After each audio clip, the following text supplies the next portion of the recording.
السلام علیکم ورحمۃ اللہ وبرکاتہ۔ الحمدللہ والصلاۃ والسلام علی رسول اللہ وعلی آلہ وصحبہ اجمعین، اما بعد۔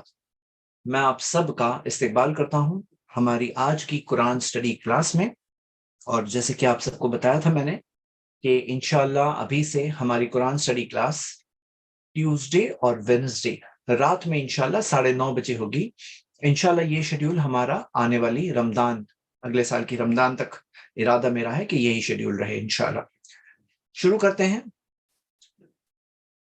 الحمدللہ والصلاۃ والسلام علی رسول اللہ وعلی آلہ وصحبہ اجمعین، اما بعد۔ اعوذ باللہ من الشیطان الرجیم، بسم اللہ الرحمن الرحیم۔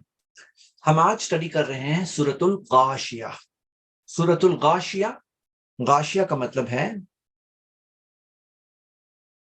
ایک منٹ، میرا یہ ڈسکنیکٹ ہو گیا اسکرین شیئرنگ، جسٹ میں ریکنیکٹ کر رہا ہوں۔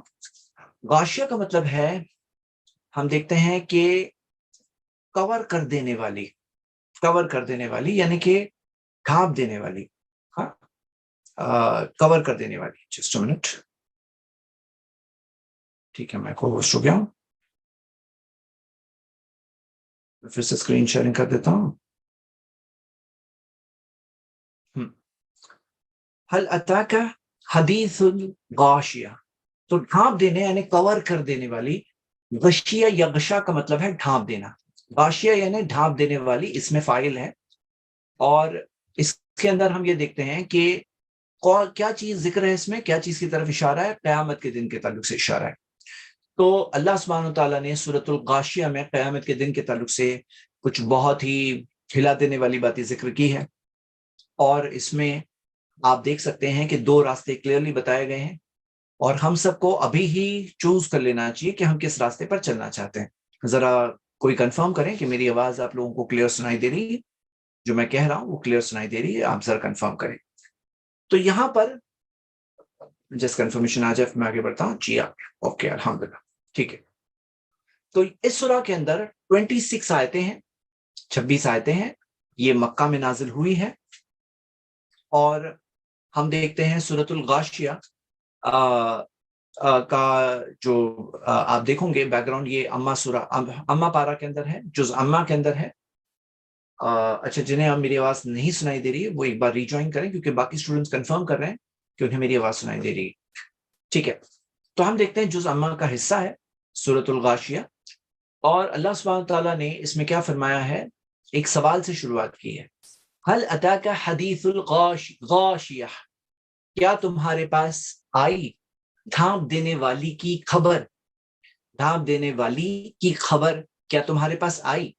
اچھا، میں آپ سب کو یاد دلا دوں، میں نے لاسٹ کلاس میں آپ لوگوں کو بتایا تھا کہ نبی صلی اللہ علیہ وسلم سورۃ الاعلیٰ، سورہ نمبر 87 اور سورۃ الغاشیہ کو جمعہ کی نمازوں میں، عید کی نمازوں میں نبی صلی اللہ علیہ وسلم عام طور پر پڑھا کرتے تھے۔ اور یہ دونوں صورتوں میں جو مین جو فوکس ہے، جو جن سے خطاب کیا گیا ہے، جن سے اللہ تعالیٰ نے بات کی ہے، وہ کس سے اللہ تعالیٰ نے بات کی ہے؟ خاص طور سے یہاں پر مومنوں سے اور دائی سے، دین کی دعوت دینے والے سے۔ پچھلی سورہ میں بھی ہم نے دیکھا کہ فذکر کا ذکر آیا، فذکر، اور اس سورہ میں بھی فذکر آنے والا ہے، یعنی کہ نصیحت کرو۔ تو نصیحت کرنے کی بات پچھلی سورہ میں بھی تھی، اس سورہ میں بھی ہے۔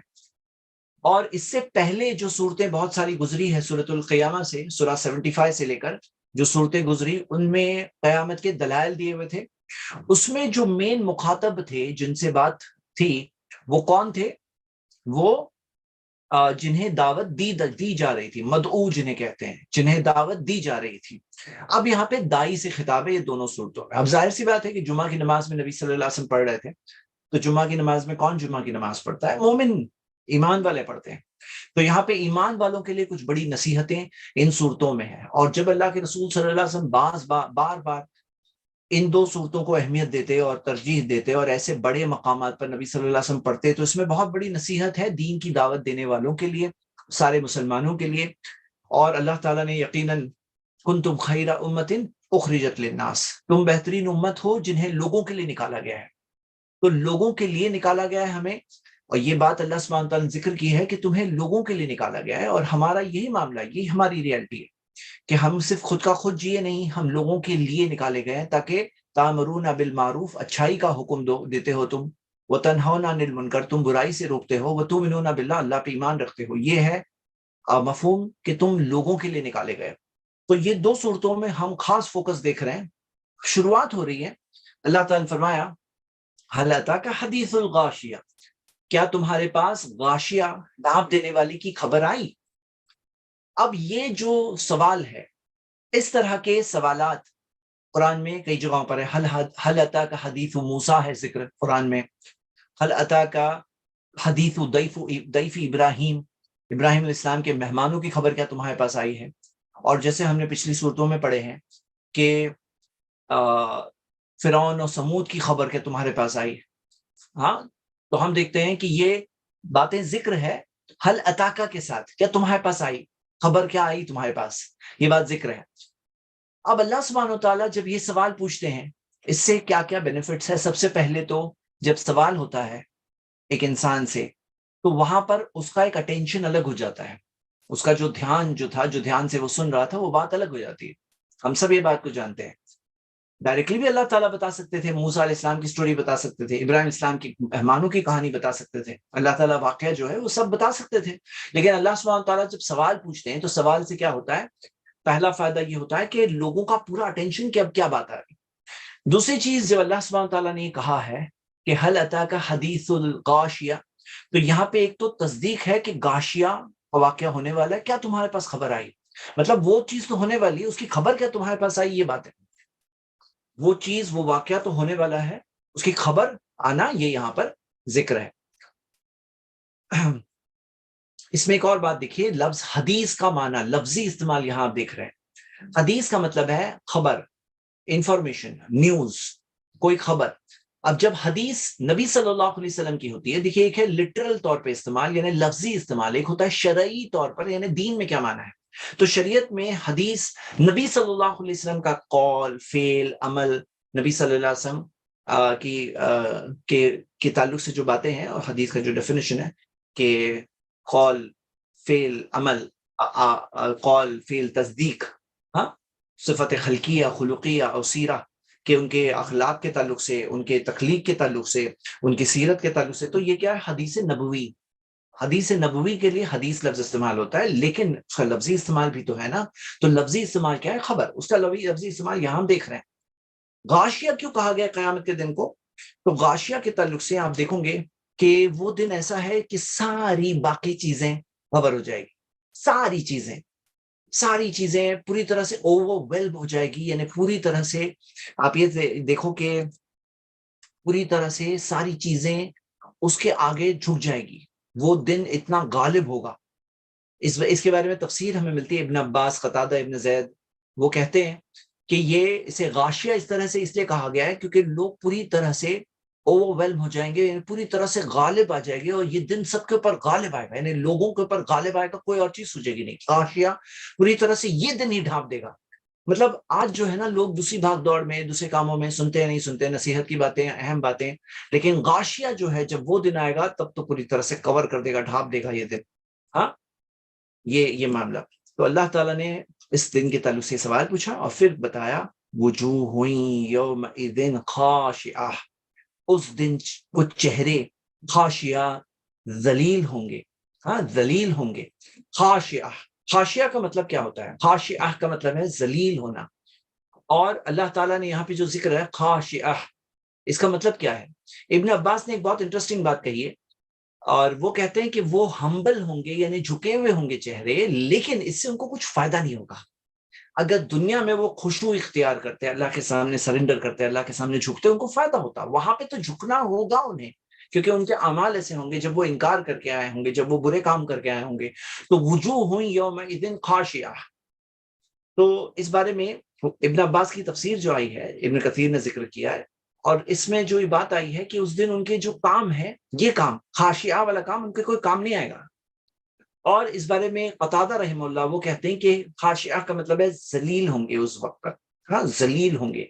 مطلب یہ جو ہے ایک ہوتا ہے کہ اللہ کے آگے ایک انسان خود کی مرضی سے جھکتا ہے، چھوٹا اپنے آپ کو بناتا ہے، اللہ کے حکموں کو مانتا ہے، اپنے تکبر کو توڑتا ہے، اپنے غرور کو توڑتا ہے. لیکن خاشعہ جب وہ قیامت کے دن ہوگا، یہ اس کے لیے ذلت کی بات ہوگی کیونکہ وہ پوری طرح سے دبایا ہوا ہوگا۔ اچھا، اس میں فارمیٹ کے تعلق سے دیکھیے اس آیت کے اندر کہ وجوہ خاشعۃ یومئذ، یہ اس طرح سے اس کا نارمل فارمیٹ ہوتا اگر عام بول چال ہوتی تو، لیکن قرآن کے اندر ایک بہت ہی ہائی لیول کا بلاغت ہے یعنی ایلوکوینس ہے، الفاظ جو ہے، جو ترتیب ہوتی ہے الفاظوں کی، وہ اس طرح سے ہوتی ہے کہ ایک میسج ہائی لائٹ ہو رہا ہوتا ہے۔ تو یہاں پر بات کیا ہو رہی ہے کہ وجوہ خاشعۃ، یہ ہے بات کہ وجوہ خاشعۃ، کہ ہم دیکھتے ہیں کہ چہرے جو ذلیل چہرے، لیکن یہاں پہ آپ ذرا غور کریے، یومئذ جو بیچ میں اس طرح سے ترتیب کو توڑتے ہوئے آتا ہے، تو آپ اگر اعراب القرآن کی تعلق سے جو ڈیٹیلز جو کتابوں میں ملتی ہے، اور میں نے آپ لوگوں کو لاسٹ ٹائم بھی بتایا تھا کلاس میں بگننگ میں، تو وہ بتاتے ہیں کہ یہاں پر یومئذ جو بیچ میں آ رہا ہے، اس سے یومئذ پہ خاص فوکس آ رہا ہے، یعنی وہ دن جو چہرے جھکے ہوئے عام طور پہ نہیں ہوں گے، لیکن خاشعہ، وہ خاشعہ ہوں گے، جھکے ہوئے ہوں گے اللہ کے آگے، ذلیل ہوں گے اللہ کے آگے۔ اچھا، ایک بات غور کریے، یہاں پہ چہروں کا ذکر ہے، باقی فل باڈی کا ذکر یہاں پہ سامنے نہیں ہے آپ کے، لیکن چہرے کے اس چیز سے ہم باقی کا حال سمجھ سکتے ہیں، یعنی کوئی چیز پارٹ ذکر کر کے، کوئی جھلکی بتا کر کے، کوئی گلمس بتا کر کے باقی آپ سمجھ سکتے ہو، مطلب چہرے کا یہ حال ہوگا۔ مطلب دو ٹائپ کے چہروں کا ذکر آنے والا ہے اس سورہ کے اندر، اور ہم سب کو یہ فیصلہ کرنا چاہیے کہ ہمیں اپنا چہرہ کس حال میں چاہیے اس دن، ہم کیا چاہتے ہیں، کیونکہ وَلَيْسَ لِلْإِنسَانِ إِلَّا مَا سَعَىٰ، انسان کو نہیں ملے گا سوائے وہ جو خود کوشش کرے گا، جو تم چاہتے ہو وہی ملنے والا ہے تمہارا۔ اگر چاہیے تم جدوجہد تمہاری یہ ہے کہ تمہیں کامیابی ملے، سعادت ملے، خوشی ملے، وہ ملے گی، اور تمہاری اگر جدوجہد ایسی ہے، کوشش کام ایسے ہے تمہارے کہ ذلیل ہونا پڑے گا، تو وہی ہونا پڑے گا، کچھ اور تو نہیں ملنے والا ہے۔ جزاء بما كانوا يعملون، جو کرتے تھے اسی کا بدلہ ہے۔ تو یہاں پہ خاشعہ کا ہم فیصلہ کریں اپنے تعلق سے، خود کے بارے میں سوچیں کہ مجھے اپنا چہرہ اس حال میں دیکھنا ہے قیامت کے دن، کیا میں اس حال میں رہوں، کیا میں یہ چاہتا ہوں؟ وجوہ یومئذ خاشعہ، دو ٹائپ کے چہروں کا ذکر ہم دیکھنے والے ہیں، چہرے کا ذکر ہے، باقی سب تم خود سمجھ لو، یہ سب کچھ نہیں آ سکتا قیامت کے دن کے بارے میں، باتیں ہم سوچ کے بھی نہیں سمجھ سکتے ہیں، صرف کچھ باتیں ہیں تاکہ نصیحت حاصل کرنے والوں کے لیے نصیحت ہو جائے۔ اور آپ خود ایک بات دیکھیے کہ اتنے سارے دلائل آئے ہیں، جو سورۃ القیامہ سے لے کر سارے دلائل آئے ہیں۔ اب دلائل کے بعد میں جو لوگ انکار کرتے ہیں، تو اللہ سبحانہ تعالیٰ نے یہاں پہ حل اتاک حدیث الغاشیہ جو شروعات کی ہے، کہ کیا تمہارے پاس خبر آئی غاشیہ کی، اوور ویلم کرنے والے، ڈھانپ دینے والے دن کی۔ تو اللہ سبحانہ تعالیٰ نے جو یہ بات پوچھی ہے، یہاں پر یہ سوال جو پوچھا ہے اللہ سبحانہ تعالیٰ نے، یہاں پہ وہ انکار کرنے والے جو انکار کرتے ہیں ان کے لیے ایک وارننگ ہے، ایک طرح سے ان کے لیے وارننگ اللہ تعالیٰ نے خبر بتائی ہے اس دن کے بارے میں، کیونکہ یہاں پر اس سورہ کے اندر شروعات عذاب کے تذکرے سے ہو رہا ہے، جہنم کی آنکھ کے تذکرے سے ہو رہا ہے، شروعات میں جہنم کا ذکر ہے، اور خاص اس میں یعنی کہ ایک وارننگ ہے، ہم سب غور کریں۔ تو هل اتاک حدیث الغاشیہ وجوہ یومئذ خاشعہ، پھر اللہ تعالیٰ نے فرمایا عاملۃ ناصبہ، عاملۃ کا مطلب کیا ہے؟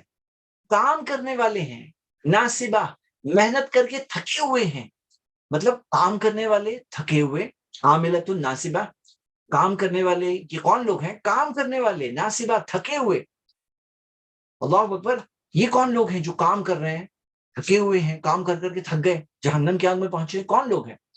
تو اس آیت کے بارے میں امام بخاری نے جمع کیا ہے، امام بخاری نے ابن عباس کا قول، امام بخاری نے کتاب التفسیر ہے، امام بخاری صحیح بخاری کے اندر کتاب التفسیر ہے، اس کے اندر سورہ غاشیہ کی تفسیر جہاں دی ہوئی، حل اتاک حدیث الغاشیہ، تو وہاں پر قال ابن عباس عاملۃ ناصبہ، عاملۃ ناصبہ پڑھا، ابن عباس رضی اللہ عنہما نے یہ آیت پڑھے اور پڑھ کر کے کہا النصارى، اس میں مثال کے طور پہ کیا بتایا ابن عباس نے؟ نصارہ، کرسچنز میں آپ کیا دیکھیں گے؟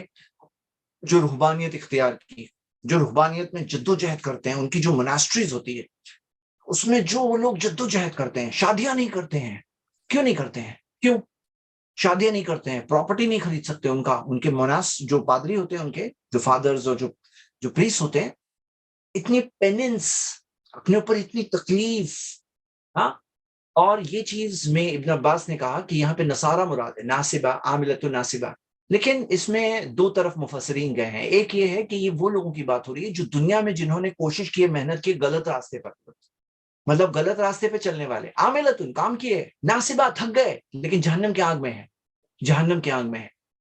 تو اس میں وہ لوگ بھی شامل ہے، جیسے اس امت کے اندر بدعت کرنے والے لوگ، کہ دین کے اندر جو نئی نئی چیزیں کرتے ہیں، اوریجنل دین کو چھوڑتے ہیں، قرآن و حدیث میں جو دیا ہے وہ چھوڑ کر کے بدعت پہ محنت کرتے ہیں۔ آپ دیکھو گے کتنی محنت کرتے ہیں بدعت کرنے والے، کتنی محنت کرتے ہیں، اور بدعت کے اندر اتنے لمبے لمبے 1,24,000 بار یہ پڑھو، پڑھ رہے ہیں 1,24,000 پڑھیں گے، 1,000 بار یہ پڑھو، محنت، عاملۃ ناصبہ، تھک گئے عام کام کر کر کے۔ لیکن بدعت کا معاملہ کیا ہے؟ فہو رد، نبی صلی اللہ علیہ وسلم نے کہا وہ ریجیکٹ ہو جائے گی۔ کیا ملے گا؟ کلو بدعت ضلالہ، ساری بدعتیں کیا ہے؟ گمراہی۔ اور کیا ملے گا؟ نبی صلی اللہ علیہ وسلم قیامت کے دن ناراض ہو جائیں گے، اور حوض کوثر سے بدعت کرنے والوں کو نبی صلی اللہ علیہ وسلم کہیں گے سخن سخن لمن غیر آبادی، تم دور ہو جاؤ، دور ہو جاؤ، اے وہ لوگوں جنہوں نے میرے بعد دین میں نئی چیزیں لائے، دین کو بدل دیا، لمن احدث آبادی لمن غیر آبادی، تو یہ نبی صلی اللہ علیہ وسلم کہیں گے تم نے بدل دیا دین کو، تم نے دین کے اندر نئی چیزیں لائے، تم دور ہو جاؤ۔ صحیح بخاری کی حدیث ہے، حدیث حوض کہتے ہیں اس حدیث کو۔ تو آپ دیکھیے عاملۃ کام کیا ہے وہ لوگوں نے، کیا کیا؟ بدعت کیے۔ اسی طرح کرسچن کا معاملہ کیا ہے؟ دین میں نئی نئی چیزیں بہت ساری انہوں نے کیا۔ اور ایسے بہت سارے لوگ ہوتے ہیں جو اپنے گمراہی کے راستے میں بہت محنت کرتے ہیں، بہت کوشش کرتے ہیں۔ کیا آپ کو لگتا ہے کفار اور مشرکین اور جو لوگ برے کام کرتے ہیں، اللہ کا انکار کرتے ہیں، وہ لوگ کیا کچھ محنت نہیں کرتے ہیں؟ محنت کرتے ہیں، عاملۃ ناصبہ، تھک جاتے ہیں محنت کر کر کے، اور کہاں جائیں گے؟ کچھ فائدہ نہیں ہوگا اس محنت سے، کہاں جانے والے وہ جہنم کی آگ میں۔ سورہ کہف کی اینڈنگ پڑھیے، سورہ کہف کی اینڈنگ میں لاسٹ 10 آیتوں میں، آئی تھنک 105 یا کچھ آیت ہے، سورہ 18 آیت نمبر 105 یا 106 دیکھ لیجیے آپ، اس کے اندر ذکر ہے، قل کہہ دیجئے، حل ننبئکم بالاخسرین اعمالا، کیا ہم تمہیں بتائیں کہ اعمال کے معاملے میں کون سب سے زیادہ نقصان میں ہے؟ سب سے زیادہ نقصان میں اعمال کے معاملے میں کون ہے؟ الذین ضل سعیہم فی الحیات الدنیا، وہ جن کی کوششیں دنیا میں ضائع ہو رہی تھی، رائے گاہ جا رہی تھی، ویسٹ ہو رہی تھی کوششیں، وہم یحسبون انہم یحسنون صنعا، اور وہ سوچ رہے تھے کہ ہم تو بہت اچھا کام کر رہے ہیں۔ تو یہاں پر ڈرنے والی بات کیا ہے کہ صحیح راستہ معلوم بھی ہونا چاہیے، اور ایک بات جانیے کہ اخلاص کی سنسیئرٹی، جو ایک انسان کے اندر اخلاص ہے، اس کی سنسیئرٹی ہے، اس کا تقاضا یہ ہے کہ وہ صحیح راستہ جاننے کی بھی کوشش کرے گا۔ جیسے بعض لوگ ہوتے ہیں نا، بلاک ہوتا ہے ان کا دماغ، بس سوچ رکھا ہے کہ وہ گمراہی کے راستے پہ چلیں گے، سوچتے ہی نہیں ہے کہ صحیح راستہ کیا ہے، آنکھیں کھولتے ہی نہیں ہے۔ تو اب وہ لوگوں کا معاملہ کیا ہے؟ آپ دیکھوں گے کہ وہ لوگوں کا معاملہ الگ ہے۔ ہاں، وہ لوگوں کا معاملہ کیا ہے؟ ان کو حق جاننے میں انٹرسٹ نہیں ہے، بس ہمارے باپ دادا کا راستہ یہی صحیح ہے۔ ان کا کیا ماننا ہے؟ دنیا میں زیادہ لوگ کیا کر رہے ہیں، ہم جو کر رہے ہیں وہی صحیح ہے۔ تو کاش کہ ان کو پتا ہوتا کہ وہ صحیح راستہ جاننے میں تھوڑی محنت کر لیتے، تو پھر ان عاملۃ الناصبہ والا معاملہ ان کے ساتھ نہیں ہوتا۔ تو یہ بات پر بہت دھیان لگائیے، اور یہ ہم سب کے لیے بھی تنبیہ ہے، ہم سب کے لیے بھی ایک وارننگ ہے۔ کیا وارننگ ہے میرے بردرز اینڈ سسٹرز؟ وارننگ یہ ہے کہ ہمارے ساتھ ایسا نہ ہو۔ And how can you insure, کیسا آپ انشور کریں گے کہ آپ کے میرے ساتھ یہ نہ ہو؟ اسی وجہ سے اپنے آپ کو چیک کرتے رہیں قرآن اور صحیح حدیث کی روشنی میں، کہ میں جو کام کر رہا ہوں وہ صحیح کر رہا ہوں، صحیح کام کر رہا ہوں، نہیں کر رہا ہوں، چیک کرتے رہیں۔ ہاں، یہ ایک رول بنائے۔ اس کی تفسیر میں ایک اور ویو بھی ہے، میں وہ بھی شیئر کرنا چاہتا ہوں۔ یہ ویو بعض علماء کرام کا ہے، جیسے ابن تیمیہ رحمہ اللہ نے اس کے بارے میں بہت کچھ لکھا ہے۔ وہ کہتے ہیں عاملۃ الناصبہ، یہ آخرت کی بات ہو رہی ہے، یہ آخرت کی بات ہو رہی ہے۔ اور اسی طرف اکرمہ اور سدی رحمہم اللہ دونوں بھی اس طرف گئے ہیں، وہ کہتے ہیں کہ وہ دونوں کا کہنا ہے کہ یہ دنیا آخرت دونوں کی بات ہے۔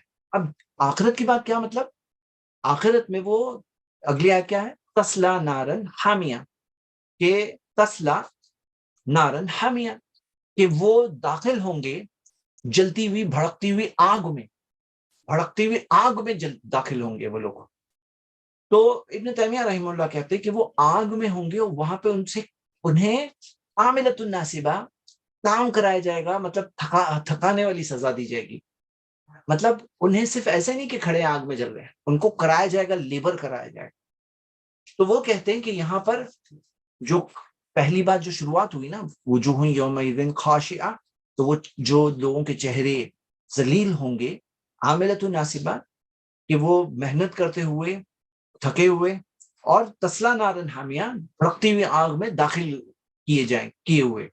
ہاں، داخل ہوں گے، تسلا داخل ہوں گے، بھڑکتی ہوئی آگ میں داخل ہوں گے، بتا رہے ہیں۔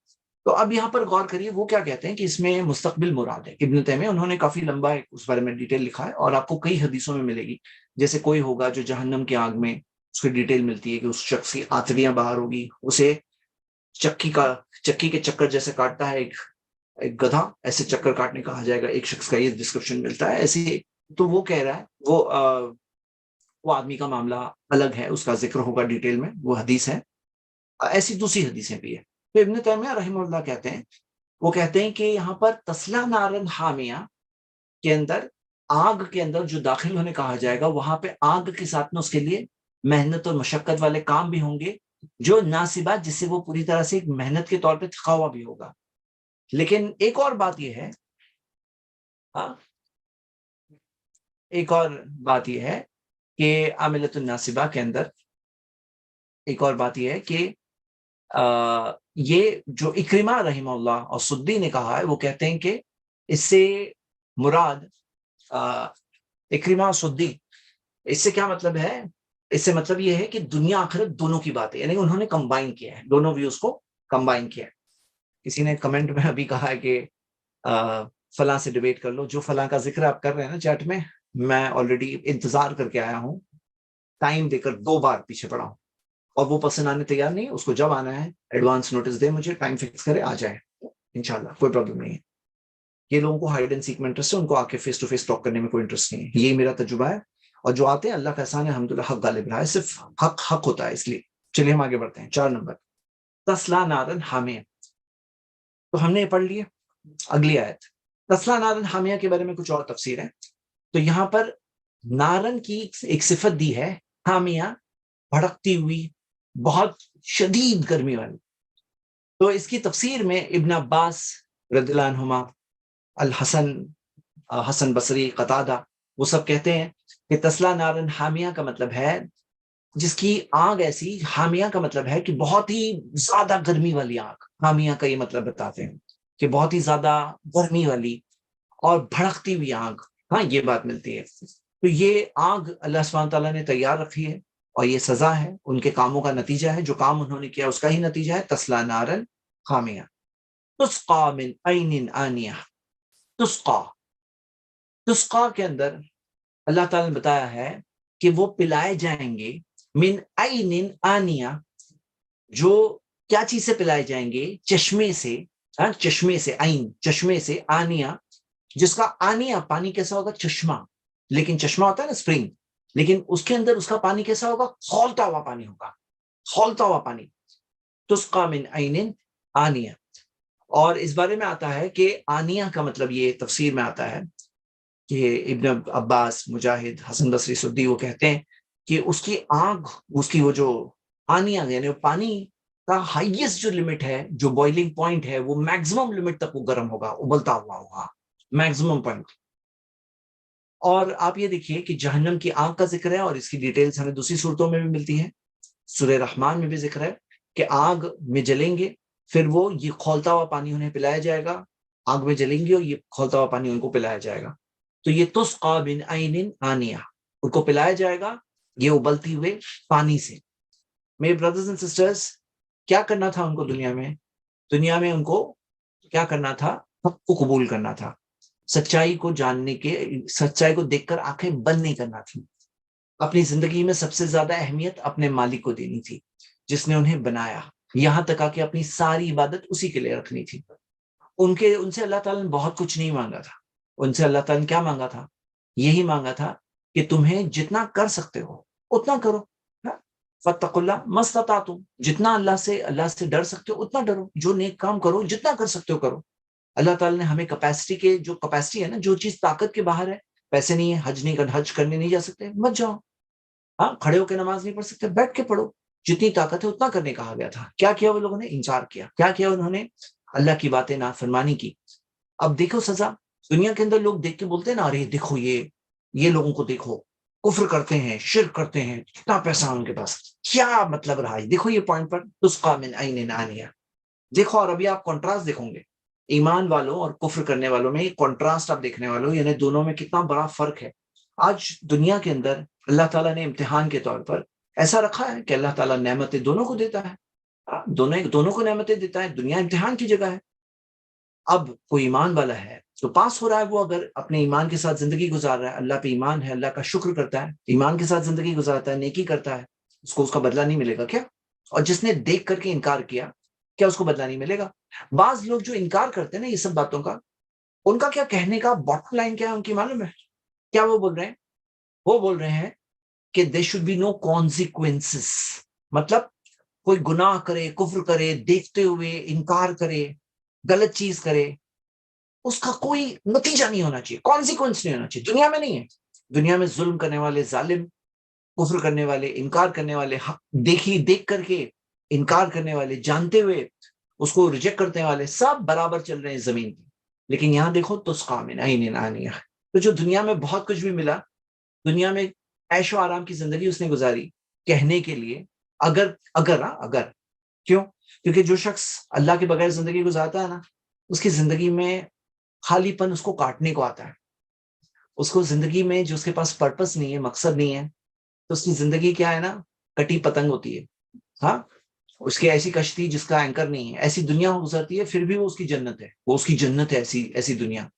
لیکن اصل چیز کیا ہے؟ وہ اس کی جنت ہے کیونکہ آگے حال کیا ہے؟ تسقى من عین آنیہ، پھر دنیا تو ہے ہی نا جنت اس کے لیے۔ اللہ اکبر، اللہ ہم سب کی حفاظت کرے کہ یہ جو چیز آگے ہونے والی ہے، سامنے سزا ملنے والی ہے، نتیجہ آنے والا ہے، رزلٹ آنے والا ہے، ایگزام میں رزلٹ نہیں آئے گا کیا؟ کیا باتیں کرتے ہیں، اپنے آپ کو دھوکہ دیتے ہیں وہ لوگ۔ تسقى من عین آنیہ لیس لهم طعام الا من ضریع، اللہ تعالیٰ نے فرمایا ان کے لیے نہیں ہے کوئی کھانا سوائے دریع کے۔ تو دریع کیا ہے؟ دریع ایک پوائزنس قسم کا تھورنی پلانٹ ہے، زہریلا پوائنٹڈ تھورنی قسم کا پلانٹ ہے دریع۔ اور آپ دیکھو گے کہ یہ جہنم کے کھانے کے تعلق سے ایسی کئی حدیثیں ہیں، ہمیں کئی آیتیں ملتی ہیں جس کے اندر ڈیٹیلز ایسے نام آتے ہیں، اور ایسی چیزیں انہیں کھانے کے لیے، طعام کے طور پر، کھانے کے طور پر ان کے لیے نہیں ہوگا کوئی کھانا سوائے دریع کے۔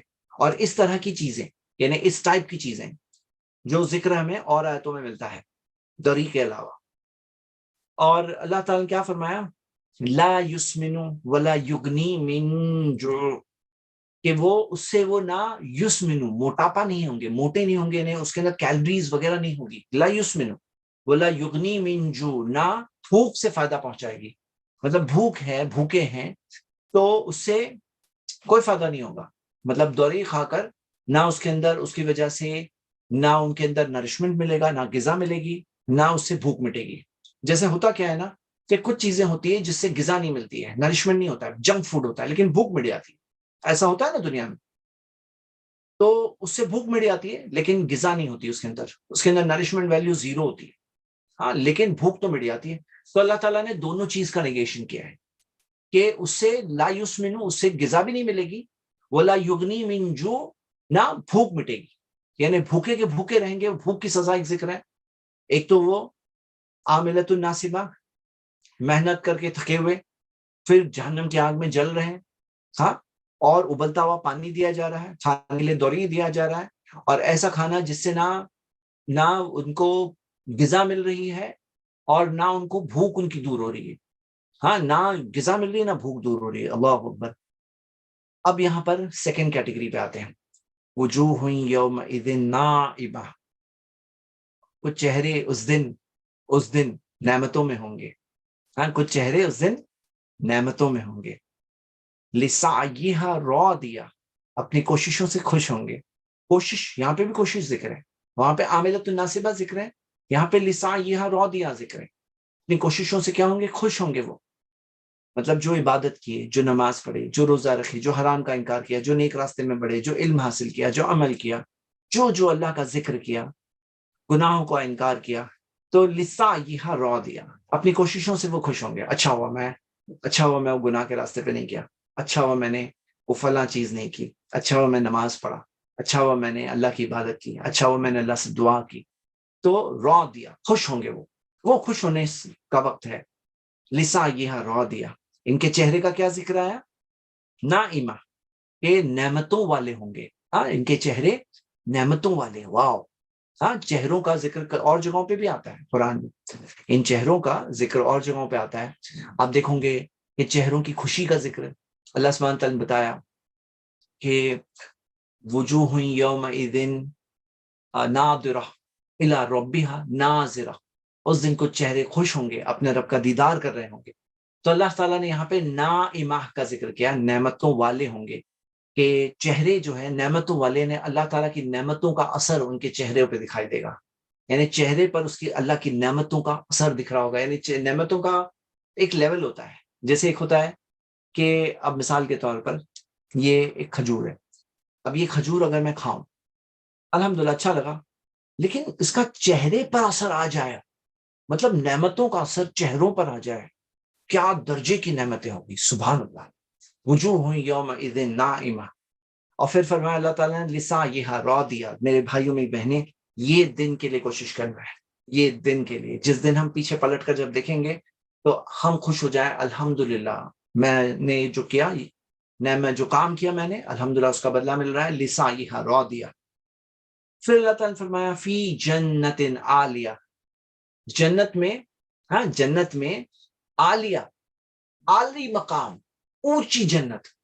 آپ یاد رکھیے کہ جنت جو ہے اونچی ہے، بلند ہے. جنت کے جو مقامات ہے، جو پلیسز ہے، بلند ہے. جہنم کا ہے اسفل، نیچے. جہنم نیچے ہے، اور اس کے اندر اسفل سافلین، اسفل نیچے کا معاملہ ہے، اور سب سے نچلا درجہ سب سے بدترین مجرمین کے لیے. جنت کے اندر درجات بلند، اوپر سے اوپر، ہاں سب سے اوپر. اور سب سے اونچی جنت کیا ہے؟ سب سے ہائیسٹ لیول جنت کیا ہے؟ جنت الفردوس، اعلی الجنہ. جنت میں ہائیسٹ لیول جنت کا جنت الفردوس. تو فی جنت عالیہ. تو اللہ سبحانہ تعالیٰ نے جنت کا ذکر کیا ہے، اور جنت میں باغ جو ہے وہ ہائی پوزیشنز. ہم دنیا میں جانتے ہیں کہ اپر فلو کے اندر لوگ فلو رائز پے کرتے ہیں، معلوم ہے؟ ہائی جو بلڈنگ بڑے بڑے ٹاورز ہوتے ہیں اس کے اندر فلو رائز کے کچھ ایک فلور اوپر کے لیے بلڈر کو ایکسٹرا دینا پڑتا ہے، مطلب جو اسکوائر فیٹ کا ریٹ ہے اس کے علاوہ فلو رائز دیتے ہیں. اور ایسی بلڈنگ جو جس میں اوپر کا ویو ہو، اچھا ویو آ رہا ہے، تو ایسی چیزیں اور پریمیم ہوتی ہیں. لیکن اللہ تعالیٰ نے یہاں جو ذکر کیا ہے یہ ہمیشہ کی جگہ ہے، جنت عالیہ. ہاں، اور صرف اچھے اونچے مقام نہیں، اونچے مقام نہیں، مقام اچھا، لیکن ساتھ میں کیا ہے؟ خوشی. مطلب الحمدللہ سکون، ہاں خوشی کے ساتھ راضیہ. اور چہروں تک اثر آ رہا ہے، نائمہ چہروں تک اثر آیا ہوا ہے. فی جنت عالیہ لا تسمع فیہا لاغیہ.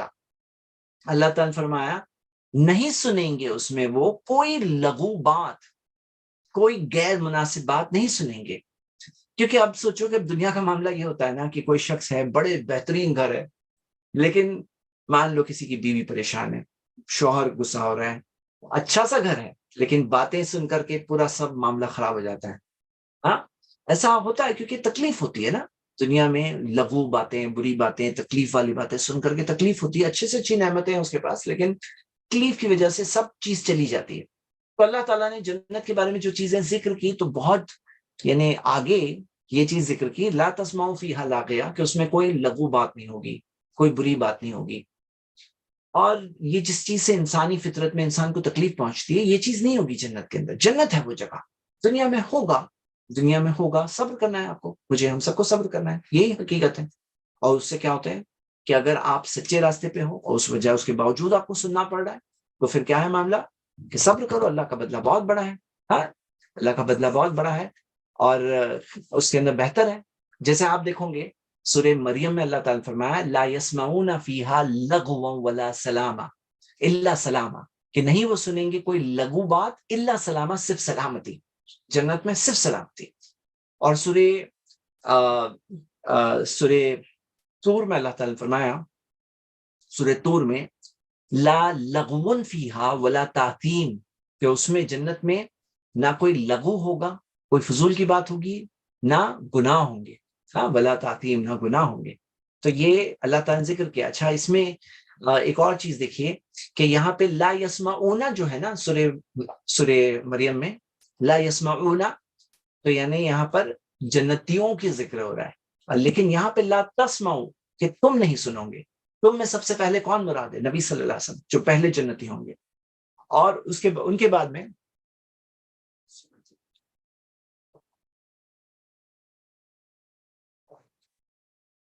اس کے بعد میں سب سے پہلے جنتی نبی صلی اللہ علیہ وسلم، اور یہاں پہ نبی صلی اللہ علیہ وسلم کے بعد میں لا تسمعوا، کہ تم نہیں سنو گے، اس میں کون مراد ہے؟ ہم سب بھی مراد ہے۔ اللہ تعالیٰ نے ہمیں کہا ہے کہ وہاں پر لاغیہ نہیں سنو گے، فضول کی بات، غلط باتیں، تکلیف والی باتیں، بری باتیں نہیں سنو گے، وہاں پہ کچھ بھی نہیں سنو گے۔ پھر اللہ تعالیٰ نے فرمایا فیہا عین جاریہ، اس میں عین چشمہ ہوگا، جاریہ جو جاری ہوگا، ہر چشمہ، بہترین خوبصورت نظارہ، چشمہ، پانی، بہتا پانی، خوبصورت نظارہ، فیہا عین جاریہ، فیہا سرر مرفوعہ، اس میں مسندیں ہوں گی، تخت ہوں گے، یعنی تخت۔ ہاں، سرورن کا مطلب ایکچولی ہوتا ہے کاؤچ، ہاں، گدا، کاؤچ، لیکن یہاں پر مراد کیا ہے کہ اس میں جو بلند مقامات پر، اس میں کیا چیز کا مراد ہے؟ اس کے اندر تخت مراد ہے، فیہا سرر مرفوعہ، بلند مقامات پر اچھے ویو والے تخت ہوں گے، بیٹھنے کی جو جگہ ہوگی جہاں بیٹھ کے دیکھیں گے تو وہاں کا ویو بہت خوبصورت، مرفوعہ، بلند، اونچا مقام، وہاں سے وہ دیکھیں گے۔ ہاں، فیہا سرر مرفوعہ۔ اچھا، یہ جو سرر جو ذکر ہے، اور آپ یاد رکھیے کہ جنت کے اندر یہ چیز کئی جگہوں پہ ذکر ہے کہ جنتی آپس میں بات کریں گے، قرآن میں کئی آیتیں ہیں یہ، تو بات کریں گے، اس کے لیے بیٹھنے کا جو ارینجمنٹ ہے نا، اس کا ذکر یہاں پر ہے۔ وہ بیٹھیں گے تو کوئی انکمفرٹیبل جگہ پہ نہیں، وہ بہت ہی خوبصورت اچھی جگہ پر، کمفرٹیبل جگہ پر سرور ذکر ہے، اور مرفوعہ، بلند خوبصورت مقام، ایسی جگہ کا جنت کا ذکر ہے۔ دیکھیے، یہ ایک ایسی نعمت ہے جس کی جو نعمت کو ہم لوگ 2023 والے لوگ نہیں سمجھ پاتے۔ ہم لوگ ہیں نا ڈیوائسز میں لگے ہوئے، لوگوں سے بات کرنے کی خوشی، یہ خوشی معلوم ہے کیا ہمیں؟ نہیں معلوم ہے۔ اکثر لوگ ایک گھر میں بھی رہ رہے ہیں نا، سب لوگ ڈیوائس میں لگے رہتے ہیں، آپس میں بیٹھ کے بات کرنے میں کیا خوشی ہوتی ہے، یہ خوشی ہم لوگ مس کر رہے ہیں۔ ایک بھائی نے لکھا تھا اپنے فیس بک پہ، وہ کہہ رہے ہیں کہ گھر میں وائی فائی بند ہو گیا تو سب لوگ اپنے کمرے سے باہر نکل کے آئے اور بیٹھ کر کے باتیں کرنے لگے۔ ہاں، وائی فائی بند ہو گیا تو بیٹھ کر کے باتیں کرنے لگے، اور انہوں نے لکھا تھا لاسٹ میں، بہت اچھے لوگ گھر میں رہتے ہیں۔ تو یہ جو بیٹھ کر کے بات کرنے کی جو لذت ہے نا، یہ جنت کے اندر جنتیوں کو اللہ تعالیٰ دے گا۔ اس کے لیے انتظام کیا ہوگا بیٹھنے میں؟ فیہا سرر مرفوعہ۔ اور یہ ایک سوشل لائف، جو جنت کے اندر جو سوشل لائف ہے، یہ بھی ایک بات بہت ہے، جنتی سب سے نیک لوگ۔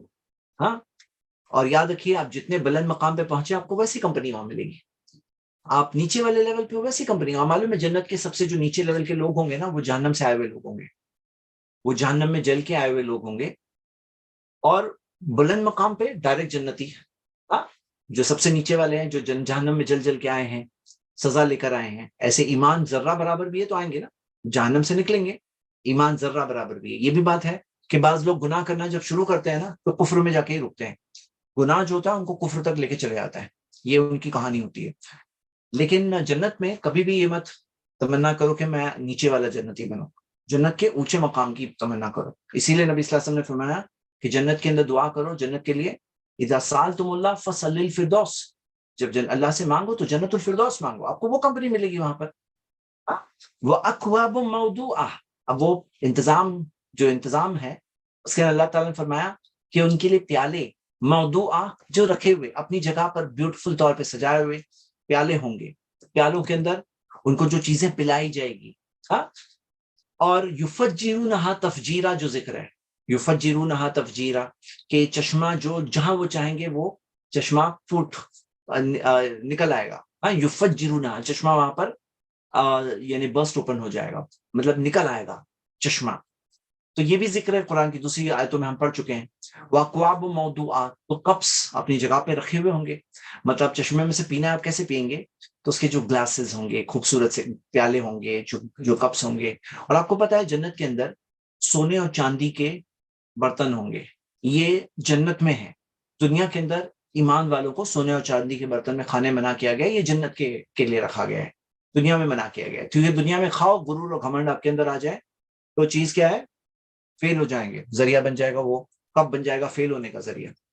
لیکن جنت کے اندر اللہ تعالیٰ نے وہ چیز ذکر کی ہے، اور کیسے خوبصورت کپ ہوں گے وہ اللہ بہتر جانتا ہے۔ وہ اکواب موضوعہ، پینے کے لیے جو اللہ تعالیٰ نے پیارے پیالے ذکر کیے ہیں، اور وہ بھی بہترین طریقے سے رکھے ہوئے۔ تو میں نے آپ کو یہ بتایا کہ یہاں پر ان کے لیے جو انتظامات ہے اس کی جھلکیاں دی ہوئی، سب چیز نہیں آ سکتی.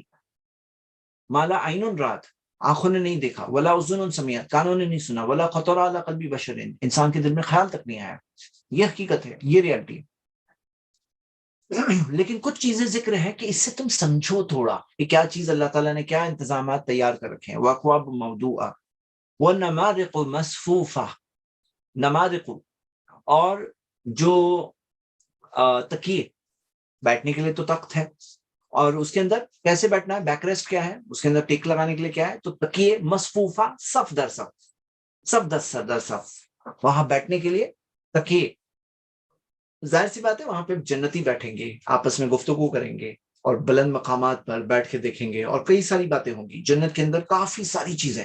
نمارق مصفوفہ وزرابی مبثوثہ، اور جو قالین، کارپیٹس جو ہے، مصفوف مبثوثہ، وہ کیا ہے، پوری طرح سے اسپریڈ ہوں گے. اسپریڈ قالین، بہترین قالین اللہ تعالیٰ نے وہاں پہ رکھی ہے ان کے لیے. ہاں، جنت کے اندر جو قالین ہوں گی. اور آپ یہ دیکھیے کہ یہ جو قالین، ہمیں کچھ دنیا کی قالین پتا ہے. آپ کو جب میں نے کارپیٹ کہا تو آپ کے ذہن میں کوئی نہ کوئی امیج آئے گی نا قالین کی. وہ دنیا کی قالین ہے، آپ کمپیریزن نہیں کر سکتے ہیں. جو آپ نے سوچا اس سے بہت انکمپیریبلی بہتر ایسی قالین. ہاں، کیا کہا گیا، کوشچن کہا گیا، تو آپ نے کچھ سوچا ہوگا نا ایسے تکیا ہوگا ٹیک لگانے کے لیے، لیکن جو آپ نے سوچا اس سے کوئی کمپیریزن نہیں ہے جو اس کی اصلیت ہے، قالین جو ہوں گی. اور اس کے اندر آپ دیکھیں گے کہ جنت کے اندر جو جنتی ہوں گے ان کے خاندان بھی ساتھ میں ہوں گے. آپ کو پتا ہے کہ جنتیوں کے خاندان ساتھ میں ہوں گے. اب سوچو کیا بات ہوگی جب باپ، دادا اور بیٹا، بیٹا باپ دادا سب سیم ایج کے ہوں گے، کیونکہ عمر سب کی، کوئی بھی دادا بزرگ دادا نہیں دکھیں گے. ہاں، سب کے سیم جوان عمر ہوں گے سب کے سب. کس طرح سے باتیں کریں گے. وَزَرَابِيُّ مَبْثُوثَةٌ، قالین ان کے لیے پھیلائی ہوئی ہوگی. یعنی کہ آپ دیکھیے ان کے لیے اللہ تعالیٰ نے کیا کیا انتظامات کیے ہیں. اور جو چیز یہاں پر ذکر ہے، ہاں، ابن عباس کہتے ہیں کہ زرابی کا مطلب ہے قالین، جو کارپیٹس ہیں. یہ مبثوثہ کا مطلب ہے پھیلے ہوئے ہیں. اور ابن کثیر کہتے ہیں کہ اس میں جو چاہے وہ وہاں بھی بیٹھ سکتا ہے. مبثوثہ، جو اس قالین پہ بھی جا کے بیٹھنا چاہے، جو چیز ہے اللہ تعالیٰ نے وہاں پر رکھا ہے ان کے لیے. سبحان اللہ. آگے ہم یہ دیکھتے ہیں، یہ چند چیزیں ذکر ہے. پھر اللہ تعالیٰ نے فرمایا، جنت کی چیزیں ذکر کی. افلا ينظرون الى الابل كيف خلقت، کیا وہ دیکھتے نہیں اونٹ کی طرف کہ اونٹ کو کیسے بنایا گیا ہے. تو اونٹ کی طرف کیا وہ دیکھتے نہیں کہ کیسے اللہ تعالیٰ نے اونٹ کو بنایا ہے. خلقت، یہ مجہول کا صیغہ ہے، کیسے بنایا گیا ہے. تو مطلب جو لوگ ابھی تک گاڈ پر ایمان نہیں لاتے ہیں ان کے لیے بھی بات ہے کہ کیا تم یہ نہیں دیکھتے کیسے اسے بنایا گیا ہے. حقیقت کیا ہے، اللہ نے کیسے اسے بنایا ہے، اونٹ کو کیسے بنایا ہے، کیا وہ دیکھتے نہیں. تو اللہ تعالیٰ نے ان کو سکوپ دیتے ہوئے کہا کیا وہ اونٹ کو نہیں دیکھتے. مطلب کیا ہے نا، وہ اونٹ کو دیکھیں گے، اس کے تخلیق کو دیکھیں گے تو وہ آ جائیں گے اللہ پر ایمان کی طرف، اللہ پر ایمان کی طرف آئیں گے. افلا ينظرون الى الابل كيف خلقت. میرے بردرز اینڈ سسٹرز، اس میں بہت اہم بات ہے. ہم جہنم کا ذکر ہم نے دیکھا، جنت کا ذکر دیکھا، اب یہاں پر نشانیوں کا ذکر آ رہا ہے تاکہ ان نشانیوں کو دیکھ کر کے تم ایمان لے آؤ. تو اللہ تعالیٰ نے نشانی کے طور پر اونٹ کا ذکر کیا ہے. اور اونٹ کے جو میریکلز ہیں کہ بھئی اونٹ کے تعلق سے آپ دیکھو گے ایک اسپیشل کریشن، جو اسپیشل کریشن ہے کہ کس طرح سے اونٹ اگر کسی کے پاس ہے تو اونٹ سے کیسے وہ پورا ریگستان پار کر سکتا ہے، کیسے وہ پانی کو سٹور کرتا ہے، کیسے اس کے ہووز ہوتے ہیں، کیسے اس کی آنکھیں ہوتی ہے، کیسے وہ چلتا ہے، کیسے اس کو ایک کمزور سا آدمی بھی وہ پاورفل اونٹ کو، مضبوط اونٹ ہوتا ہے، اس کو کیسے کنٹرول کر سکتا ہے. کیسے وہ اونٹ کو جب ذبح کر کے اس کا گوشت کھایا جاتا ہے، کیسے وہ ایک اونٹ میں سے اتنا گوشت نکلتا ہے کہ کتنے سارے لوگ کھا سکتے ہیں. تو اللہ تعالیٰ نے کیسے بنایا ہے، وہ اونٹ کی چمڑے سے لے کر اونٹ کی ہڈیوں تک ساری چیزیں کیسے یوز ہوتی، کیف خلقت. تو یہ ایک اللہ تعالیٰ کا کریشن کا معجزہ ہے. اور حقیقت یہ ہے کہ کریشن کو دیکھ کر کے آنا چاہیے کریٹر تک، اللہ تعالیٰ پہ ایمان لانے تک آنا چاہیے. یہ دلائل ہے دیکھنے والوں کے لیے. افلا ينظرون الى الابل كيف خلقت والى السماء كيف رفعت. اور آسمان کی طرف وہ نہیں دیکھتے کہ کس طرح اللہ تعالیٰ نے اسے بلند کیا ہے، کیسے اسے اٹھایا ہے. دیکھو آسمان کی طرف. ہم جب آسمان کی طرف دیکھتے ہیں تو ہم دیکھتے ہیں کہ اتنی بڑا آسمان، سما، آسمان کو کتنا بلند اللہ تعالیٰ نے بنایا ہے، بلند، کتنا واسٹ. کہ آج سائنس ہمیں بتاتا ہے، آج جتنا پتا چلا سائنس کو، تو 93 بلین لائٹ ایئرز کی چوڑائی ہے یونیورس کی، یعنی 9300 کروڑ سال تک روشنی چلے گی. کہاں پہنچے گی؟ تو ایک اینڈ سے دوسرے اینڈ تک پہنچنے میں 9300 کروڑ سال لگیں گے. اتنا بڑا، کیفا رفعت، کیسا اللہ تعالیٰ نے اٹھایا ہے آسمان کو. تو سما کے اندر ساری چیزیں آ جاتی ہے. اللہ تعالیٰ نے فرمایا وَلَقَدْ زَيَّنَّا السَّمَاءَ الدُّنْيَا بِمَصَابِيحَ، ہم نے دنیا کے آسمان کو چراغوں سے آراستہ کیا ہے. یہ دنیا کا آسمان ہے. اور اللہ تعالیٰ نے آسمان کو، جو ہمارے اوپر جو آسمان ہے جو ہمیں دکھتا ہے، سقفا محفوظہ، ایک محفوظ چھت بنایا ہمارے لیے. تو اللہ تعالیٰ نے فرمایا دیکھتے نہیں کیا تم آسمان کی طرف؟ دیکھتے نہیں. کوئی تعجب کی بات نہیں ہے. جب ایک انسان نے دیکھا تو الحمدللہ آپ دیکھو گے مسلم سائنٹسٹ ایمرج ہوئے، کیسے کتنے بڑی بڑی ڈسکوریز مسلمانوں نے سائنس کے میدان میں کیا. کیوں کیا؟ کیونکہ قرآن میں ہمیں ابھارا گیا ہے. جب اللہ تعالیٰ نے کہا کہ افلا ينظرون الى الابل كيف خلقت والى السماء كيف رفعت والى الجبال كيف نصبت، اور پہاڑوں کی طرف کیا نہیں دیکھتے، کس طرح سے اللہ تعالیٰ نے پہاڑوں کو پھیلایا ہے، پہاڑوں کو کس طرح سے نصیبت، کیسے گاڑا ہے، ہاں کیسے اریکٹ کیا ہے، مطلب کھڑا کیا ہے. سوری، نصیبت کا مطلب نصبہ سے ہے، کا مطلب ہے کس طرح سے اللہ تعالیٰ نے پہاڑوں کو کھڑا کیا ہے. نصیبت اس کے اندر گاڑ دیا ہے. تو آپ یہ دیکھیے کہ پہاڑوں کا جو ذکر ہے آسمان کے بعد، زمین کا ذکر اگلی آیت میں ہے، لیکن آسمان اور زمین کے درمیان میں پہاڑ کا ذکر ہے. آسمان کے ذکر کے بعد، زمین کے ذکر سے پہلے پہاڑوں کا ذکر ہے، نصیبت. اور پہاڑوں کی طرف اللہ تعالیٰ نے دیکھنے کہا کہ کیا وہ دیکھتے نہیں کہ کیسے اللہ تعالیٰ نے پہاڑوں کو گاڑ دیا ہے.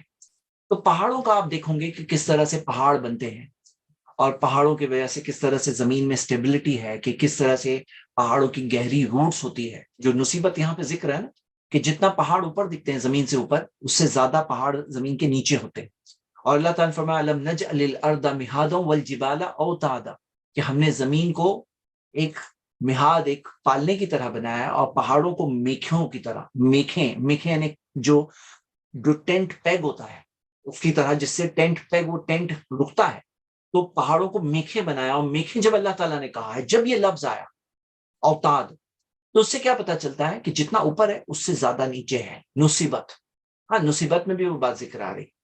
اور آج جا کے جیولوجی نے جب اسٹڈی کیا تو دیکھا کہ پہاڑ جتنا اوپر دکھتے ہیں اس سے زیادہ نیچے ہے، یعنی زمین وہاں پر زیادہ وہ گہری ہوتی ہے، اور اس کی وجہ سے پورے زمین کے سرفیس میں سٹیبلٹی پیدا ہوتی ہے. اس کے بارے میں ریسرچ پیپرز بھی ہے. بعض لوگوں نے سوال اٹھانے کی کوشش کی اس بارے میں، لیکن ریسرچ پیپرز ہے، میں نے ایک ویڈیو میں بتایا ہے وہ کیف نصیبت.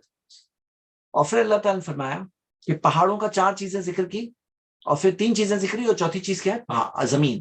وَإِلَى الْأَرْضِ كَيْفَ سُطِحَتْ، اور کیا وہ زمین کو نہیں دیکھتے کس طرح سے زمین کو پھیلا دیا اللہ تعالیٰ نے، جو اسپریڈ آؤٹ کیا ہے زمین کو. کیا وہ دیکھتے نہیں کہ زمین پہ ہم چل پھر سکتے ہیں، ہماری عمارتیں بنا سکتے ہیں، ہمارے گھر بنا سکتے ہیں، ہمارے سارے ذریعہ معاش کی چیزیں بنا سکتے ہیں، جو زمین کو اللہ تعالیٰ نے پھیلا دیا ہے ہمارے لیے. کیا وہ دیکھتے نہیں کہ زمین چھوٹی سی زمین نہیں دی اللہ تعالیٰ نے، بہت بڑی زمین دی. زمین کتنی دی؟ بہت بڑی زمین دی.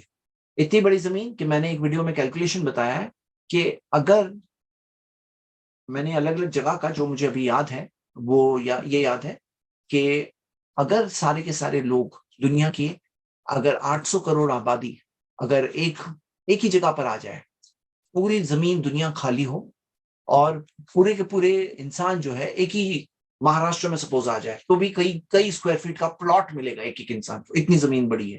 سطحت.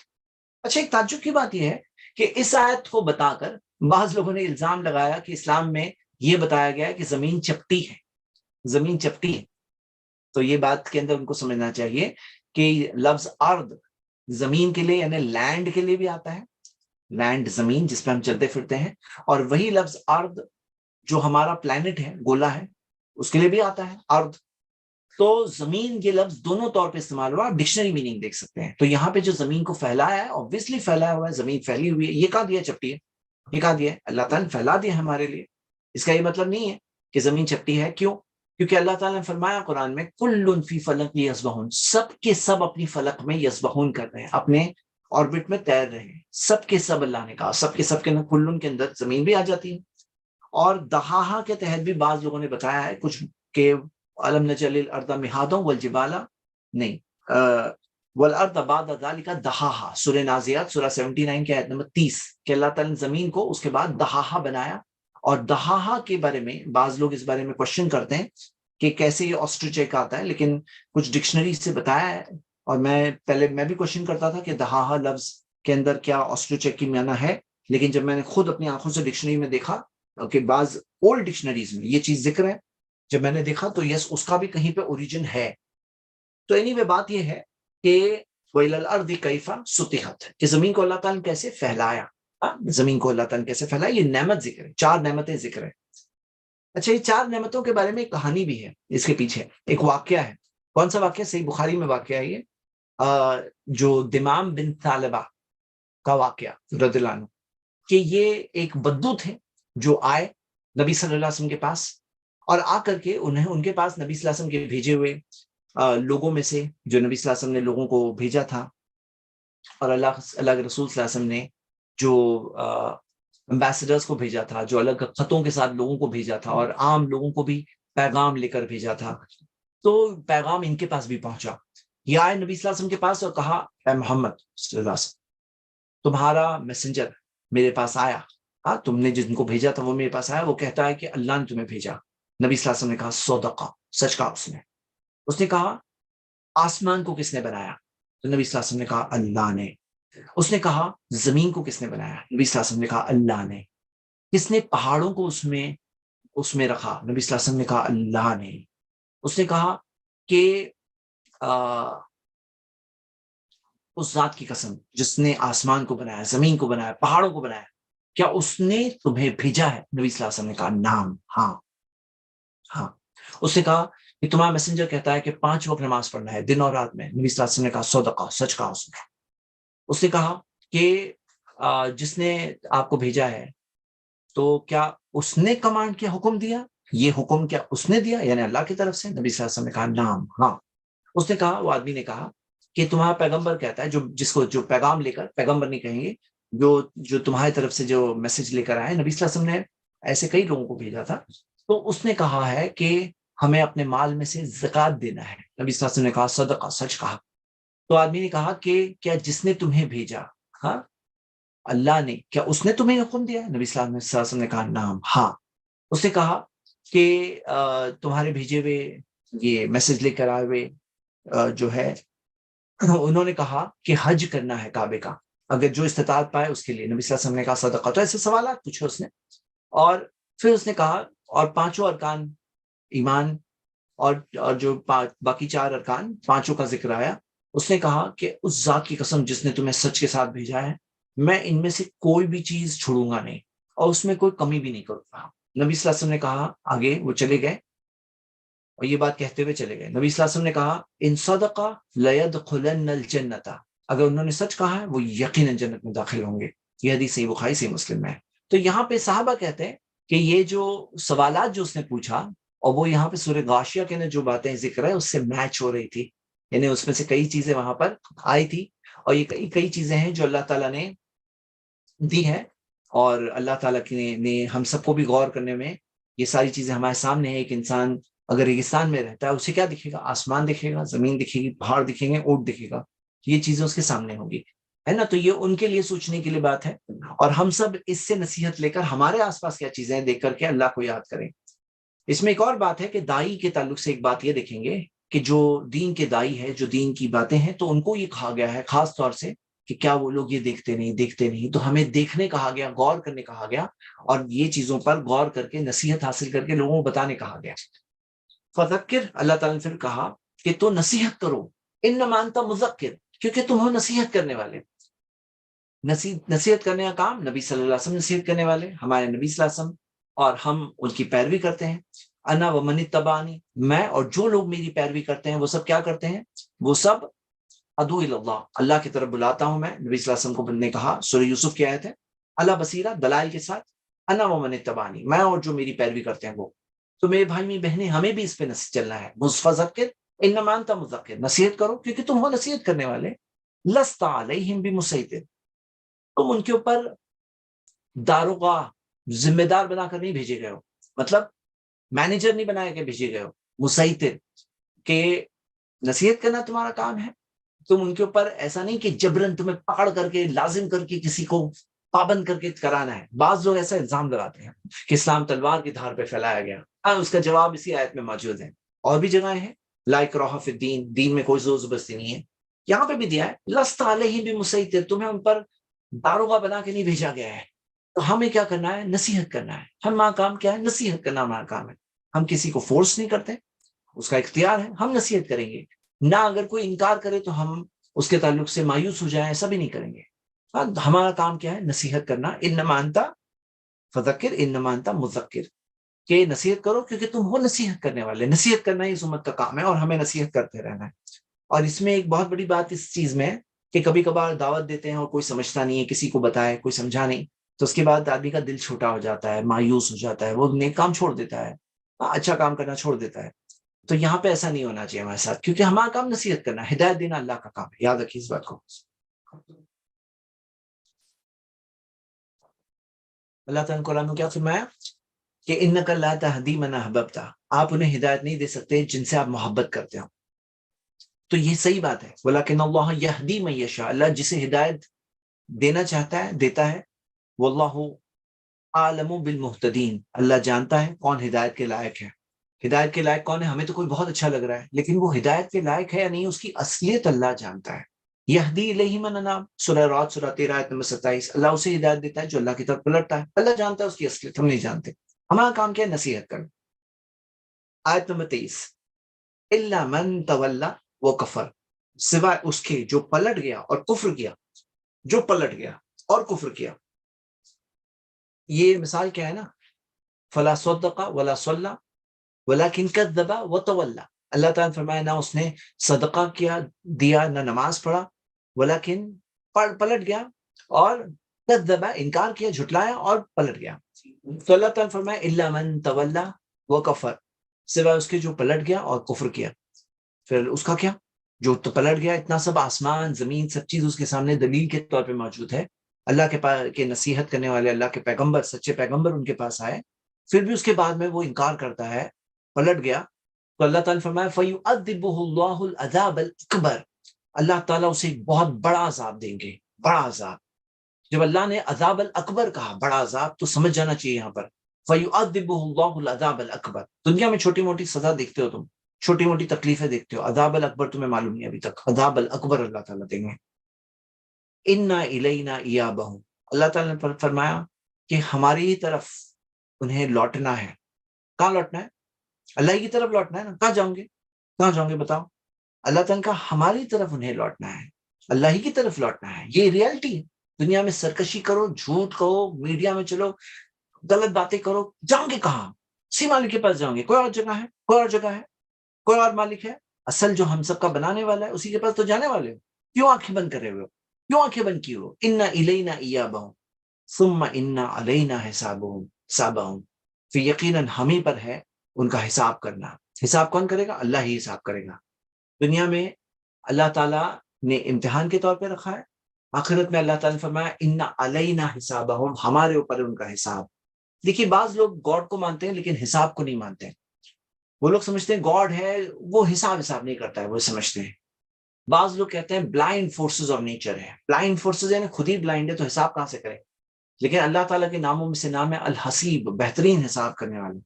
تو اللہ تعالیٰ نے فرمایا ہم پر ہے ان کا حساب، اللہ تعالیٰ حساب کرے گا، تو ہم اللہ سے دعا کرتے ہیں اللہ حاسبنا حسابا یسیرا، اللہ میں آسان حساب دے دے۔ صحیح بات کیا ہے کہ حساب کرنے والا کون ہے؟ اللہ ہے، اللہ ہی کے پاس واپس جائیں گے، اللہ ہی حساب کرنے والا ہے۔ جو سورہ کی شروعات ہے اس کے اندر جو چہروں کا ذکر آیا، دو چہروں کا، یہ ان کے حساب کا نتیجہ ہے، انا علینا حسابہ، جو حساب ہے، جو ان کا حساب ہے وہاں فیل ہو گیا معاملہ، اللہ ہی کے پاس واپس لوٹائے جائیں گے۔ اور یہاں پہ جو حساب ذکر ہے تو پھر اللہ سبحانہ تعالیٰ نے اس حساب کا نتیجہ بگننگ میں بتا دیا کہ وجوہ یومئذ خاشیہ اور وجوہ یومئذ نائمہ، یہ کیا ہے؟ وہ حساب کا نتیجہ ہے کہ اس ٹائپ کے دو چہرے اور دو فائنل رزلٹ جو لوگوں کے نکلیں گے حساب کی وجہ سے۔ اب سمجھدار انسان وہ ہے جو اس چیز کا احساس دل میں رکھے. میرے بھائیوں میں بہنیں، جو قرآن میں بار بار الذکر النصیحتیں، جو نصیحتیں آتی ہیں، جو جنت کا ذکر ہے، جہنم کا ذکر ہے، یہ اس لیے بھی ہے کہ ہم اپنے جو آپ کو کنٹرول کریں، انکار کریں. کس چیز کا انکار کریں؟ شیطان کا، شیطان کے چالوں کا، وسوسوں کا، اس کے پلانس جو ہوتے ہیں اس کو ناکام کریں. کیونکہ انسان کمزور پڑ جاتا ہے، انسان پھسل جاتا ہے، تو وہ قیامت کے مناظر کو یاد کرے، وہ ابلتے ہوئے پانی کو یاد کرے، وہ دورے جس سے نہ بھوک مٹے گی، نہ اس سے غذا ملے گی، اور عاملۃ الناصبہ، اور جلتی ہوئی آنکھ، بھڑکتی ہوئی آنکھ کو یاد کریں. ہاں، یہ ساری چیزوں کو یاد کریں، وہ خوف کو یاد کریں جو چہرے تک دکھائی دے گا، اس خوف کو یاد کریں، اور جنت کی نعمتوں کو بھی یاد کریں، اعلیٰ جنت کو، وہاں پہ جو ساری چیزیں اللہ نے رکھی ہے، جو کسی آنکھ نے نہیں دیکھا، نہ کان نے سنا، نہ دل میں خیال آیا. تو سمجھدار انسان وہ ہے جو صحیح فیصلہ کرے ابھی، کل جا کے افسوس کرے. دنیا گزار کے ہے کفر کرنے میں، دنیا گزار کے ہے گناہوں میں لذتوں کو پورا کرنے میں، اور کل جا کے افسوس کرے کہ اللہ پھر سے موقع دے دو. ایسے نہیں ہوتا ہے. موقع بہت مل رہے ہیں تمہیں، اور ہم سب جانتے ہیں موقع مل رہے ہیں. ہم سب جانتے ہیں کہ روز ایک موقع ہے، زندگی کا ہر لمحہ ایک موقع ہے، ہر دن ایک موقع ہے، ہر گھنٹے میں موقع موقع موقع موقع مل رہے ہیں. سمجھدار انسان وہ ہے جو اپنا جائزہ لے کہ میرا کیا ہو رہا ہے معاملہ، اور اپنے حساب کے لیے تیار رہے. تمہارا میرا حساب ہونے والا ہے، اور ہم سب کو اس حساب کے لیے تیاری ابھی سے کرنا چاہیے. اور وہی انسان سمجھدار انسان ہے جو آیتوں اور نشانیوں کو دیکھ کر کے اندھا نہیں بنتا، نابینا نہیں بنتا، بلائنڈ نہیں بنتا. مطلب دیکھی چیز کو اندیکھی کر دے، دیکھ کر کے آنکھیں بند کرے. کس کو بیوقوف بنا رہا ہے؟ کہاں جانے والے ہو؟ کہاں جانے والے ہو؟ اللہ نے کہا ان الینا ایابہم، ہماری طرف وہ واپس آئیں گے، اللہ ہی کی طرف واپس جائیں گے. اس نے بنایا، اسی کے پاس واپس جائیں گے. ہاں، اسی کے پاس واپس جائیں گے. کہاں جانے والے ہو؟ کوئی اور جگہ ہے؟ حساب کون کرنے والا ہے؟ اللہ ہی حساب کرنے والا ہے. کیا لگتا ہے حساب نہیں ہوگا؟ اکاؤنٹیبلٹی نہیں ہے، رسپانسبلٹی نہیں ہے. ایسے ہی جی رہے ہو، جی کے مر جاؤں گے، ختم ہو جاؤں گے. تمہیں لگتا ہے تم نے اپنے آپ کو بنائے تھے؟ کیسا لگتا ہے کہ سب ختم ہو جائے گا معاملہ؟ ختم ہوگا نہیں، حساب میں ہونے والا ہے. قیامت کا دن ہے. اللہ سے دعا اللہ ہم سب کو ان حقیقتوں کو سمجھنے کی توفیق دے. آمین واخر دعوانا الحمدللہ رب العالمین. سوالات ہو موضوع سے ریلیٹڈ ہی ہم سوالات لیں گے انشاءاللہ. کوشچن آنسرز میں ایک سوال یہ ہے، رمضان میں جہاں تک ہوا تھا وہاں سے نہیں ہو رہا ہے کیا؟ دیکھیے، رمضان میں ہم نے سورۃ البقرہ فنش کیے. رمضان سے پہلے ہم قرآن سٹڈی جو کر رہے تھے، تو اس میں ہم سورہ انشقاق شاید پہنچے تھے.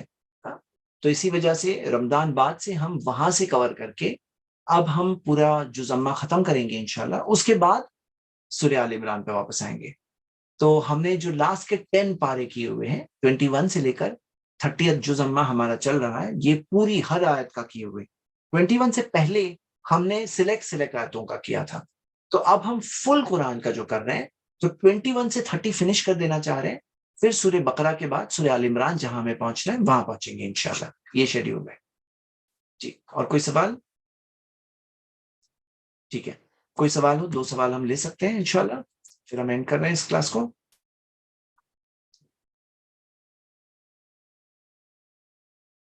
ٹھیک ہے، میسج پر غور کریے. یہ سورہ جب پڑھی جائے، جب بھی پڑھی جائے، اس میں ہر آیت پر غور کریے. جب بھی ہم سنیں، جمعہ کی نماز ہو، عید کی نماز ہو، عام طور پر ہم پڑھ کر یہ پیغام پر غور کریں. اور پیغام سے جو میسج ہم نے لیا ہے وہ یہ میسج لیا ہے چہرے کا حال. نمبر 1 یہ میسج لیا ہے، اور یہ میسج لیا ہے کہ دیکھو یہ چیزوں کو، نصیحت حاصل کرو. اونٹ کو نہیں دیکھتے، پہاڑ کو نہیں دیکھتے، زمین کو نہیں دیکھتے، آسمان کو نہیں دیکھتے. جو 4 چیزیں میں نے آرڈر میں نہیں ذکر کیا، لیکن دیکھنے سکھایا گیا ہے. ہاں، دیکھنے سکھایا گیا ہے. ٹھیک ہے، کلاس نمبر بتا دیجیے. دیکھیے اس کی پلے لسٹ ہے، آپ اس کی پوری پلے لسٹ ہے. اگر آپ زید پٹیل یوٹیوب چینل پہ جائیں گے آپ کو پوری پلے لسٹ ملے گی، آپ دیکھ سکتے ہیں وہاں. چلیے، تو اسی کے ساتھ کوئی اور سوال؟ کوئی سوال ہے تو پوچھ لیجیے، پھر ہم ختم کر لیں گے انشاءاللہ. کوئی اور سوال؟ ٹھیک ہے، چلیے تو یہیں پہ ہم کلاس کا اینڈ کرتے ہیں انشاءاللہ. اگلی کلاس میں کنٹینیو کریں گے. اگلی کلاس کب ہوگی؟ ٹیوزڈے اور وینسڈے. اس ٹیوزڈے کو ہونی تھی کلاس، لیکن میں کچھ مشغولیت کی وجہ سے اور پریویس کمٹمنٹ کی وجہ سے میں نہیں آ پایا کل رات کی کلاس میں. لیکن اگلے ٹیوزڈے انشاءاللہ میں رہوں گا انشاءاللہ. اچھا، ایک اسٹوڈنٹ نے ہاتھ اٹھائے. جی، آپ کیا پوچھنا چاہ رہے ہیں؟ آپ انمیوٹ کر سکتے ہیں. صرف موضوع سے ریلیٹڈ السلام سوال پوچھیے. علیکم. ہاں، وعلیکم السلام السلام ورحمۃ اللہ وبرکاتہ. علیکم. ہاں، میں بھی جی، وہی پوچھ رہی تھی کہ ابھی سیٹرڈے ہاں، سیٹرڈے سنڈے نہیں رہے گا. یہ شیڈیول ہمارا بھی انشاءاللہ